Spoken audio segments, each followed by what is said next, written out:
Bonjour à tous et à toutes. Donc nous voilà pour notre seconde vidéo sur la caution solidaire. Alors replongeons-nous dans notre mini cas pratique. Donc, suite à ces différents éléments donnés par mes soins Monsieur et Madame Dupont, ils sont retournés voir l'agence immobilière. Cette dernière leur a dit qu'ils allaient se porter caution solidaire pour leur fille locatrice. Donc, ils leur donnent le contrat de bail et leur demande de signer à la fin du contrat de bail avec la mention lu et approuvé. À la fin de cet engagement, Monsieur et Madame Dupont sont retournés me voir afin de me poser deux différentes questions. D'une part, quel est le particularisme de la caution solidaire et d'autre part, quelles sont les formalités juridiques qui sont attraits à la caution solidaire. Donc, on va partir du décryptage de l'engagement de la caution solidaire. Premier point important, une caution solidaire protège mieux les bailleurs. Le terme caution désigne la personne qui s'engage à payer les dettes éventuelles du locataire en cas de défaillance de ce dernier. Une caution peut être solidaire ou simple. Lorsque la caution est solidaire, le bailleur peut la solliciter dès la première défaillance du locataire. Dans le cas d'une caution simple, il doit avoir épuisé toutes les voies de recours contre le locataire défaillant avant de pouvoir s'adresser à la caution pour réclamer son dû. Deuxième point, un document distinct du contrat de bail. Même s'il est intégré au contrat de location, l'engagement de caution est un acte juridique à part entière, comme nous l'avons vu précédemment, qui doit être établi en respectant certains formalismes. Il peut aussi faire l'objet d'un document séparé qui sera alors annexé au contrat de bail. Par conséquent, si un propriétaire bailleur inexpérimenté vous fait simplement écrire sur le bail « Bon pour caution » ou lu et approuvé et signé, sachez que cet engagement n'a aucune valeur juridique. En l'espèce, l'agence immobilière n'étant pas au courant de la procédure juridique, c'est un cas d'école. Le contrat de cautionnement signé par Monsieur et Madame Dupont n'ont aucune valeur juridique, car l'agence n'a fait aucun document annexe au contrat de bail précisant les modalités d'engagement de Monsieur et Madame Dupont, caution solidaire pour leur fille débitrice principale en cas de non-respect du paiement des loyers. Précision importante, veillez à fixer les limites du montant de votre engagement. La caution a tout intérêt à mentionner le montant maximal de son engagement, c'est-à-dire préciser l'engagement financier au-delà duquel elle ne pourra être poursuivie. Ce montant doit être inscrit en chiffres et en lettres. Attention, cette précaution est vraiment primordiale. Si vous ne la prenez pas, votre engagement de caution est théoriquement sans limite et peut vous réserver quelques mauvaises surprises. Autre point, l'engagement doit être manuscrit. Pour être valable, l'acte de cautionnement doit être écrit.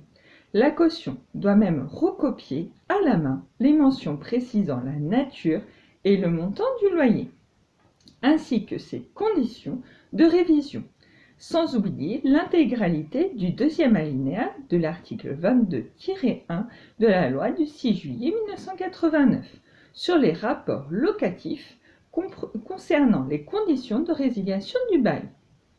Cette obligation permet de s'assurer que les cautions ne signent pas à la légère un document qu'ils n'ont même pas pris la peine de lire.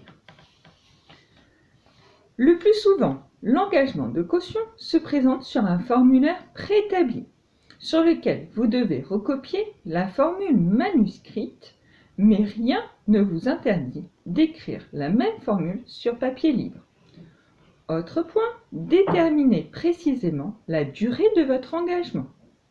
Si la durée de l'engagement est précisée, la caution ne peut pas dénoncer son engagement pendant cette durée. En revanche, passé cette période, l'engagement tombe sans formalité. C'est le cas aussi lorsque l'acte, dépourvu de date précise, stipule « Je m'engage pour la durée du bail et son renouvellement », car la période est connue, 3 ans plus 3 ans ou 6 ans plus 6 ans, selon que le propriétaire est un particulier ou une personne morale. En revanche, lorsque la durée de l'engagement n'est pas précisée, la caution peut dénoncer son engagement à l'issue du bail en cours et après, en cas de bail renouvelé ou reconduit tacitement, par courrier recommandé adressé au bailleur. C'est le cas par exemple lorsque l'acte stipule « Je m'engage pour la durée du bail et ses renouvellements », sans préciser le nombre de renouvellements. Si le contrat de cautionnement prévoit une durée exagérément longue, il peut être assimilé à un engagement à durée indéterminée et vous pouvez donc le dénoncer à tout moment. Grâce à la mention « sans bénéfice de division » dans l'engagement, le bailleur choisit la caution la plus solvable. Cette formule signifie que le bailleur peut s'adresser à la caution avant même d'avoir tenté des poursuites contre le locataire défaillant, que la caution soit simple ou solidaire. Attention, quand cette formule figure dans un acte de caution simple, vous êtes dans la même situation que si vous aviez été caution solidaire. Avant-dernier point, dressez la liste exhaustive des dettes dont vous êtes redevable. Selon le libellé de l'engagement, la caution répond des dettes de loyer, mais souvent de beaucoup plus. Par exemple, des éventuelles indemnités d'occupation dues par un locataire qui tarde à quitter les lieux malgré la résiliation du bail, en bonne et due forme, ou des charges impayées, des réparations éventuelles en cas de dégâts causés par le locataire, des pénalités pour retard de paiement ou des éventuels frais de procédure engagés contre ce dernier.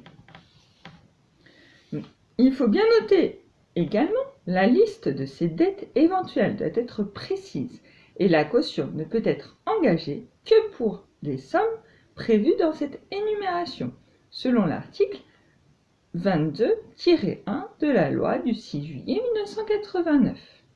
Même si elle est parfaitement détaillée, cette liste ne peut en aucun cas se terminer par etc.